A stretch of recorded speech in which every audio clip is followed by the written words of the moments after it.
नमस्कार मित्रांनो, मी शीतल. माझं वय 32 वर्ष आहे. माझ्या आयुष्यात घडलेली एक घटना मी आज तुम्हाला सांगणार आहे. अशी घटना जी माझं संपूर्ण आयुष्य बदलून गेली. 5 वर्षापूर्वी माझं लग्न झालं होतं.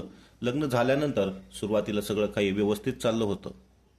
पण काही महिन्यांनी माझ्या लक्षात आलं की माझा नवरा दारू प्यायला लागला आहे. सुरुवातीला फक्त कधीमधी पियत होता, पण नंतर त्याला रोजच दारू लागायला लागली. दारूच्या नशेत तो माझ्यावर हात उचलू लागला, शिव्या द्यायला लागला. त्याचं माझ्यावर प्रेम नाहीच असं वाटायला लागलं. मी खूप सहन केलं, पण नंतर हे सहनशक्तीच्या पलीकडे गेलं. मग माझ्या घरच्यांनी ठाम निर्णय घेतला आणि आम्ही त्यांच्यापासून घटस्फोट घेतला. सासू सासरे सुद्धा कायम त्याच्या बाजूने होते. त्यांनी कधीही मला सून म्हणून स्वीकारलं नाही. उलट ते मला पांढऱ्या पायाची समजायचे. सध्या मी आईवडिलांकडे राहते. आम्ही एका जुन्या चाळीत राहतो. आमच्या चाळीत सार्वजनिक नळ आहे. रोज सकाळी 7 वाजता तिथे पाणी भरायला जावं लागत. तिथे रोज वेगवेगळ्या लोक पाणी भरायला येत. तरुण मुलं, मुली, आजी आजोबा, लहान मुलं. त्या गर्दीत 2 वर्षापूर्वी एक देखणा तरुण पाणी भरायला येऊ लागला.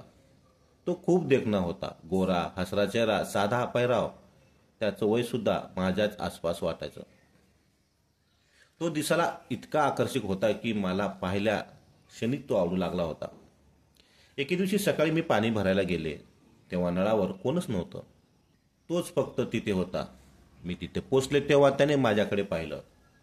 आमचे डोळे एकमेकांवर स्थिरावले. तो मला पाहून हसला आणि मीही नकळत हसले. त्याने पाणी भरणं थांबवलं आणि मला म्हणाला, तुम्ही आधी पाणी भरा. मला नाही काही हरकत. मी नाही म्हणत होते, पण त्याने आग्रह केला. मग त्याने मला पाणी भरायला नंबर दिला. मी पाणी भरलं, कमरेवर हांडा घेतला, एका हातात बादली घेतली आणि त्याच्याकडे एक स्मित हास्य देऊन घरी परत आले. आमच्या चाळीच्या गॅलरीतून सगळं दिसायचं. नळावरती गर्दी, कोण पाणी भरतंय, कोण येतोय, सर्व काही दिसायचं. मग मी मुद्दाम त्याच वेळेला पाणी भरायला जाऊ लागले जेव्हा तो पाणी भरायला यायचा. एक दिवस मी पाणी भरत होते. माझं पाणी भरून झालं आणि मी हंडा, कळशी आणि बादली घेतली. पण हे सगळं एकटीनं घेणं मला शक्य नव्हतं. एक हंडा डोक्यावर होता, एक बादली हातात घेतली. आता फक्त कळशी डोक्यावर ठेवायची होती. ती उचलणं अवघड होतं. तेव्हा मी त्याच्याकडे पाहून म्हटलं, तुम्ही माझी कळशी डोक्यावर ठेवून द्याल का? तो पुढे आला. त्याने कळशी उचलली आणि माझ्या डोक्यावर ठेवली. तेव्हा आमचा चेहरा अगदी जवळ आला होता. मी त्याच्या डोळ्यात पाहिलं. त्याच्या नजरेत एक वेगळी चमक होती आणि त्याने मला डोळा मारला. मी अवाक झाले, थोडीशी लाजले सुद्धा. मग मी हसतच घरी आले. पण त्याचे चेहरा आणि तो डोळा मारलेला क्षण सारखा मला आठवत राहिला.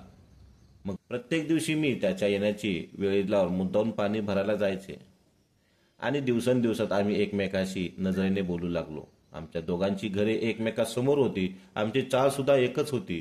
म्हणजे मी ज्या चाळीत राहते त्याच्या समोरच तो राहायचा. सकाळी 9च्या सुमारास मी कपडे वाळवत घालायला गॅलरीत यायचे तेव्हा तो सुद्धा त्याच्या गॅलरीत यायचा. आमचं नजरानजर व्हायचं. तो तिकडून हसायचा, मी इकडून हसायचे. काही वेळ हाताने खुणा करायचो. जेवण झालं का, चहा घेतला का, असं काहीसं. एके दिवशी आम्ही पुन्हा नळावर भेटलो तेव्हा मी थेट त्याला विचारलं, तुझं नाव काय आणि तुम्ही काय करता? तो हसून म्हणाला, माझं नाव राहुल आहे. मी इथे एका प्रायव्हेट कंपनीत काम करतो. 2 महिन्यापूर्वीच या चाळीत राहायला आलो आहे. मग त्याने मला विचारलं, आणि तुमचं नाव? मी हसून उत्तर दिलं, शीतल. मी अजून काही बोलणार होते तेवढ्यात मला रडू आलं. तो म्हणाला, का रडत आहात? तेव्हा मी म्हणाले, माझं 5 वर्षापूर्वी लग्न झालं होतं, पण माझा नवरा चांगला मिळाला नाही. तो मला नेहमी मारहाण करायचा. सतत शिवीगाळ, त्रास देणं चालू होतं. त्यामुळे माझ्या घरच्यांनी त्याच्यापासून वेगळं होण्याचा निर्णय घेतला आणि घटस्फोट घेतला. आता मात्र मी खुश आहे.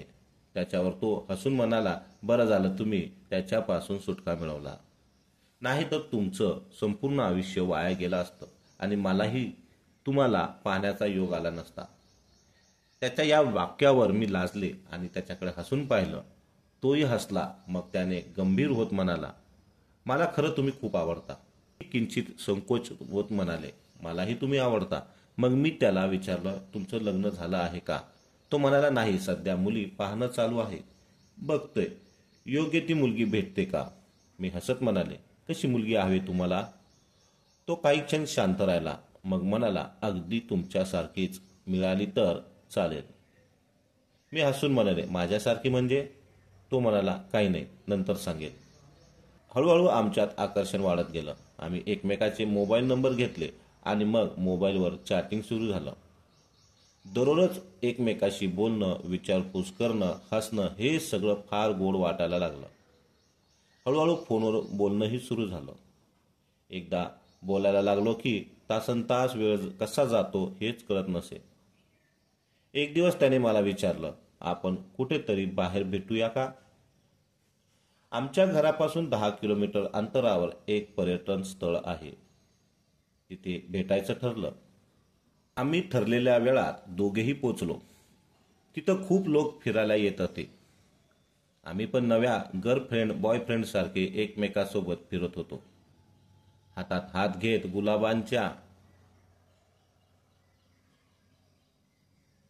गुलाबांच्या बागेमधून फिरताना त्याने मला एक गुलाबाचं फूल दिलं. तो लाल गुलाब होता, प्रेमाचं प्रतीक. मी ते हसत स्वीकारलं. नंतर आम्ही बागेतील एका झाडाखाली बसलो. तो मला कविता ऐकू लागला. मी त्याच्या खांद्यावर डोकं टेकून माझ्या त्या क्षणाचा आनंद लुटत होते. तो क्षण खूप खास होता. माझ्या आयुष्यात खूप दिवसांनी असा क्षण आला होता की मी कोणाच्या सोबत इतकी सुखी, सुरक्षित आणि शांत वाटत होते. काही दिवसांनी माझे आईवडील बाहेरगावी गेले होते. घरात मी एकटीच होते. मी त्याला फोन केला आणि म्हटलं, आई बाबा घरी नाहीयेत.